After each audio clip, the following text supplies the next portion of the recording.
தீர்த்தங்களில் அரசன் ராமேஸ்வரம் ருண விமோசன தீர்த்தம்.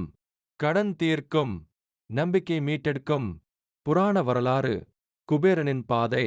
செல்வத்தின் தெய்வமான குபேரன் சாபத்தால் தனது செல்வங்களை இழந்தார். மகாலட்சுமி தாயார் அவரை ராமேஸ்வரம் ருண விமோசன தீர்த்தத்தை செல்லும்படி கூறினார். சிவனை நோக்கி 48 நாட்கள் இந்த தீர்த்தத்தில் விரத பூஜை செய்தார். நம்பிக்கையோடு பூஜை தொடங்கினார்.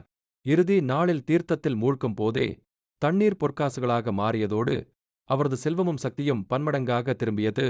அதிலிருந்து இது ருண விமோசன தீர்த்தம் என அழைக்கப்படுகிறது. மறுசீரமைப்பு பணி பசுமை ராமேஸ்வரம் விவேகானந்தா கேந்திரம் தொடங்கிய இந்த புனித முயற்சி அக்டோபர் 20, 2013 நிறைவுற்றது. தீர்த்த குளத்தில் கண்டெடுக்கப்பட்ட வாராகி அம்மன் சிலை, அங்குள்ள அரசமரத்தடியில் வழிபாட்டிற்கு வைக்கப்பட்டுள்ளது. குபேரனின் வரம் இன்னும் உயிரோட்டமாய் உள்ளது. உங்கள் கடன்களும் இங்கே கரையட்டும். ஓம் நமசிவாய.